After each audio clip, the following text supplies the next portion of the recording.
പ്രിയപ്പെട്ട ഏവരെയും വീണ്ടും ചാനൽ ന്യൂസിലേക്ക് സ്വാഗതം ചെയ്യുന്നു. ഇന്ന് മറ്റൊരു വിഷയം, പ്രായവ്യത്യാസമില്ലാതെ എല്ലാവർക്കും ബാധകമായതും എന്നാൽ എല്ലാവരിലുള്ളതും ചിലർക്ക് കൂടുതലുള്ളതുമായ ചില സ്വഭാവ വൈചിത്ര്യങ്ങൾ. ഇന്നെടുക്കുന്ന സബ്ജക്റ്റ് പെരുമാറ്റശാസ്ത്രം അല്ലെങ്കിൽ ബിഹേവിയറിസം എന്ന് പറയുന്ന സൈക്കോളജിയിലെ ഒരു പഠന ഭാഗമാണ്. എല്ലാ കാര്യങ്ങളും പൂർണ്ണമായും വിശദീകരിക്കാൻ സമയമുണ്ട്, പക്ഷെ കേൾക്കാൻ നിങ്ങൾക്ക് താല്പര്യമുണ്ടോയെന്ന് എനിക്കറിയില്ലല്ലോ. നിങ്ങളുടെ സമയലഭ്യത പോലെ ഈ വിഷയങ്ങൾ കേൾക്കുക. ഇതെല്ലാം എന്നിട്ട് വിശകലനം ചെയ്യുക, മറ്റുള്ളവർക്ക് ഷെയറും ലൈക്കും ചെയ്യുക. നാം ആരാണെന്നും നമ്മളുടെ ജീവിതത്തിലെ സ്വഭാവ വൈചിത്ര്യങ്ങൾ ഏതൊക്കെയാണെന്നും തിരിച്ചറിയണം. എല്ലാ കാലത്തും എല്ലാ ജനവിഭാഗങ്ങളും എല്ലാം ഒന്നും പെർഫെക്റ്റ് അല്ല. പക്ഷെ ആധുനിക കാലഘട്ടങ്ങളിൽ ശാസ്ത്രീയമായി വിശകലനം ചെയ്യുന്നതാണ് ശരിയായ പഠനം. പ്രായോഗികമായ പഠനങ്ങളും തിയറിയും പ്രാക്ടിക്കലും ഒരുപോലെ ആയിരിക്കണം. രണ്ട്, അവർക്കുണ്ട് ഇവർക്കുണ്ട് എന്ന് പറയാതെ നമ്മളിൽ അതുണ്ടോ, ഉണ്ടെങ്കിൽ അത് എങ്ങനെയാണ് മാറ്റിയെടുക്കേണ്ടത്. നല്ല ശീലങ്ങളുണ്ട്, ചീത്ത ശീലങ്ങളുണ്ട്. ജീവിതത്തിൻ്റെ മേഖലകളിൽ ഏതുമാകട്ടെ, പഠിച്ചവരും പഠിക്കാത്തവരുണ്ട്.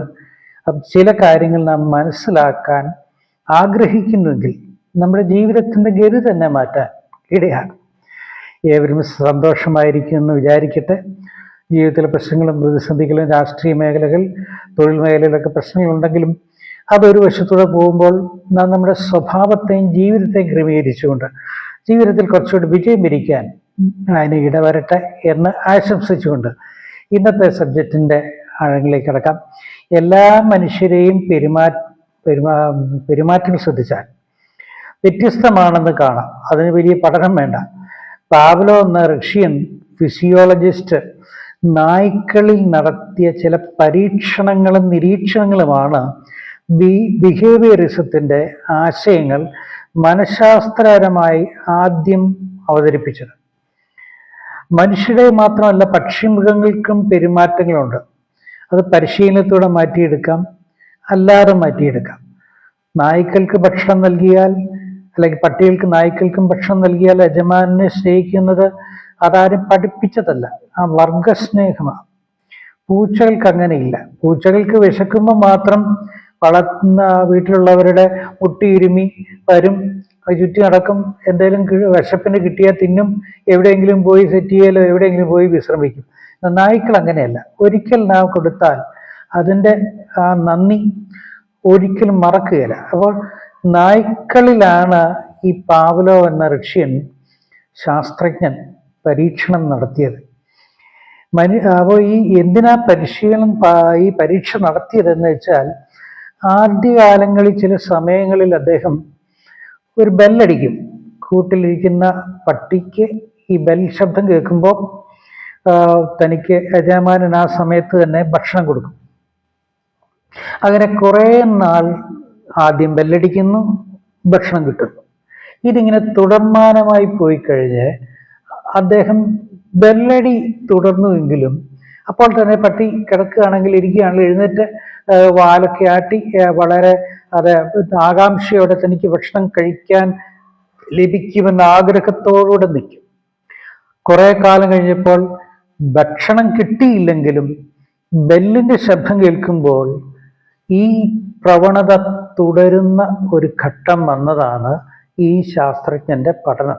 ഇത് കേൾക്കുമ്പോൾ നമുക്ക് വളരെ നിസ്സാരമായി തോന്നാമെങ്കിലും ആദ്യം മണിയടിക്കുകയും തുടർന്ന് ഭക്ഷണം കിട്ടിയപ്പോൾ, ഭക്ഷണമില്ലാതെയും ബെല്ലടിച്ചപ്പോൾ ഭക്ഷണത്തിന് മുൻപ് ലഭിക്കുന്ന ആ പ്രകടിപ്പിച്ച പ്രവണത കാണിച്ചതുപോലെ മനുഷ്യരിലും ഈ സ്വഭാവ വൈചിത്ര്യങ്ങൾ, പെരുമാറ്റ വ്യതിയാനങ്ങൾ ഉണ്ട് എന്നാണ് ഇതിൽ നിന്നും മനസ്സിലാക്കിയിട്ടാണ് ഈ ശാസ്ത്രശാഖയ്ക്ക് ബിഹേവിയറിസം എന്ന നാമകരണം മനഃശാസ്ത്രത്തിൽ ഉണ്ടായത്. അപ്പം മറ്റൊരു ഉദാഹരണത്തിൽ പറഞ്ഞാൽ, തൻ്റെ പ്രായമുള്ള ഒരു കുട്ടിക്ക് കയ്യിലൊരു കളിപ്പാട്ടം കണ്ടാൽ അത് ലോകത്തിലെ എല്ലാ കുട്ടികൾക്കും അങ്ങനെ തന്നെയാണ്. ആ പ്രായത്തിൽ ഇത് വാങ്ങിത്തരാൻ മാതാപിതാക്കൾക്ക് പണമുണ്ടെന്നോ അതിൻ്റെ ആവശ്യകത എന്തെന്നൊന്നും അവനറിയില്ല.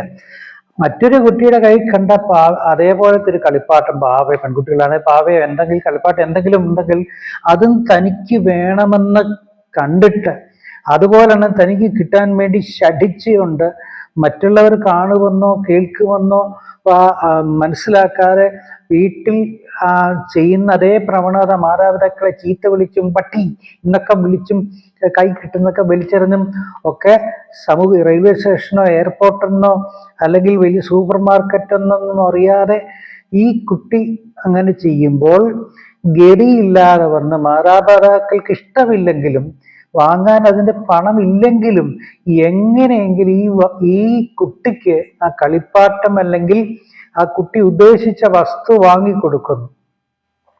തൽക്കാലത്തേക്ക് ശാന്തമായി പ്രശ്നം പരിഹരിച്ചുവെങ്കിലും ഇത് വലിയൊരു മാനസിക പ്രശ്നത്തിലേക്ക് ഉണ്ടാക്കുമെന്ന് മാതാപിതാക്കൾ ഓർക്കണം.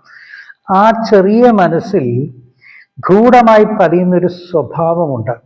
ഞാൻ കരഞ്ഞപ്പോൾ ഞാൻ പിടിവാശിയിലൂടെ എന്ത് ചോദിച്ചാലും എൻ്റെ അപ്പനും അമ്മയും എനിക്ക് തരുമെന്നുള്ള സ്വഭാവം, ഒരു മാനസിക പക്വതയില്ലാത്തൊരു പ്രവണത ഈ ആൺകുട്ടിയിലും പെൺകുട്ടിയിലും ഉണ്ടാകുകയും മുതിർന്നു വരുമ്പോഴും ഈ പ്രവണത തുടരും.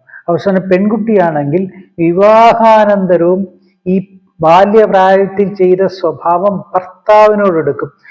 നെഞ്ചത്തടിക്കുക, കരയുക, നിലവിളിക്കുക, ഞാനിപ്പം എൻ്റെ വീട്ടിൽ പോകും, എനിക്ക് നിങ്ങളെ വേണ്ട, എൻ്റെ പപ്പായും മമ്മിയാണ് നല്ലത്, ഞാൻ അങ്ങോട്ട് പോവാണ്, എൻ്റെ അമ്മച്ചി എൻ്റെ വല്യമ്മച്ചി എന്നെ നോക്കിയതാണ്, ഇതൊക്കെ പറഞ്ഞ് മറ്റുള്ളവർക്ക് ഇറിറ്റേഷൻ ചെയ്യുന്ന രീതിയിൽ ബുദ്ധിമുട്ടുണ്ടാക്കുമ്പോൾ പരിസരത്തുള്ളവർ മറ്റുള്ളവർ മുതിർന്നവരൊക്കെ കേൾക്കുമെന്നോ ഇത് ശരിയല്ലെന്നോ തൻ്റെ തന്നെ കുട്ടികളത് അനുകരിക്കുമെന്നോ ചിന്തിക്കാതെ പല സ്ത്രീകളും ഈ സ്വഭാവ വൈചിത്ര്യം കാണിക്കുന്നുണ്ട്. ശ്രദ്ധിക്കുക, ഇതൊരു മാനസിക രോഗമാണെന്ന് മനസ്സിലാക്കണം. ഇത് കൂടുതലും സ്ത്രീകളിലാണുള്ളത്. തനിക്ക് ആഭരണം വേണം, അല്ലെങ്കിൽ ഇഷ്ടംപോലെ സാരിയും വസ്ത്രങ്ങളോ മറ്റു ആഭരണങ്ങളൊക്കെ ഉള്ളവരാണെങ്കിൽ തന്നെ എനിക്കിപ്പം ഇന്ന് എൻ്റെ കൂട്ടുകാരിയുടെ മകളുടെ കല്യാണമാണ്, എനിക്ക് ഇന്നത് വേണം, ഇല്ല ഇന്നത് വേണം, എനിക്ക് ഇത്രയും ഉണ്ട്, അല്ല അതല്ല, എനിക്ക് വേറെ മേടിക്കണം, പുതിയ മോഡലുകൾ വേണം, പുതിയ സാരി വേണം, പുതിയ ആഭരണം വേണം, പുതിയ വാച്ച് വേണം. ഇങ്ങനെ നിർബന്ധ സ്വഭാവം എടുത്ത് കുടുംബത്തിൻ്റെ അന്തരീക്ഷത്തെ തകർക്കുകയും മറ്റുള്ളവരുടെ മുമ്പിൽ മറ്റുള്ളവരൊക്കെ കാണുകയും കേൾക്കുന്നവരൊക്കെ പറയും ആ സ്ത്രീയെക്കുറിച്ച് പെൺകുട്ടിയെക്കുറിച്ച് തെറ്റായ ധാരണ ഉണ്ടാകുകയും ഇതൊരു മാനസിക രോഗമാണെന്ന് സ്ത്രീകൾ മനസ്സിലാക്കുന്നത് നല്ലതാണ്.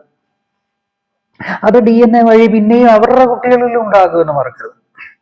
അതായത് താൻ ബഹളം വെച്ച് നേടിയെടുത്തതൊക്കെ അത് ബാല്യപ്രായത്തിൻ്റെ വൈകല്യമാണെന്ന് മനസ്സിലാക്കി മുതിർന്നപ്പോൾ ഉപേക്ഷിച്ചവരുണ്ട്. ഞാനും നിങ്ങളും ഒക്കെ ചെറുപ്പത്തിൽ അങ്ങനെ ആയിരുന്നു, മറക്കരുത്. എന്നാൽ മുതിർന്നു വരുന്നതനുസരിച്ച് പക്വത ആർജിച്ചപ്പോൾ നാം പഴയതെല്ലാം കളഞ്ഞു. ബൈബിളിൽ അപ്പോസ്തലനായ പൗലോസ് ഈ കാര്യം പറഞ്ഞത്, ഞാൻ ശിശുവായിരുന്നപ്പോൾ ശിശുവിനെ പോലെ ചിന്തിച്ചു, ശിശുവിനെ പോലെ കരഞ്ഞു, ശിശുവിനെ പോലെ നടന്നു. പക്ഷേ മുതിർന്ന് പുരുഷനായി തീർന്നപ്പോൾ ശിശുവിനെ പോലെയുള്ള സ്വഭാവങ്ങളെല്ലാം ഞാൻ ഉപേക്ഷിച്ചു. പൗലോസ് സ്വയം പറയുന്നു, ഞാൻ പക്വതയുള്ള പുരുഷനായി, ബിക്കം ആസ് എ മാൻ. ഞാൻ ചൈൽഡ്ഹുഡ്, എൻ്റെ ബാല്യപ്രായത്തിൽ എന്താണോ അത് ഞാൻ ഇപ്പൊ എടുക്കുന്നില്ല. ഒരുവൻ പക്വതയുള്ളവനായി പ്രായമായി എന്ന് വിശേഷിപ്പിക്കുന്ന ശരീരത്തിൻ്റെ വളർച്ചയോ മാറ്റങ്ങളല്ല, അത് ആന്തരികവും ബാഹ്യവുമായ സ്ത്രീയിലും പുരുഷനിലും ആൺകുട്ടിയിലും പെൺകുട്ടിയിലും ഉണ്ടാകുന്ന മാറ്റം ഞാൻ നിങ്ങൾ അനുഭവിച്ചാൽ ഇല്ലെങ്കിൽ പ്രകൃതിയിലുണ്ട്. അതിനെക്കുറിച്ചല്ല.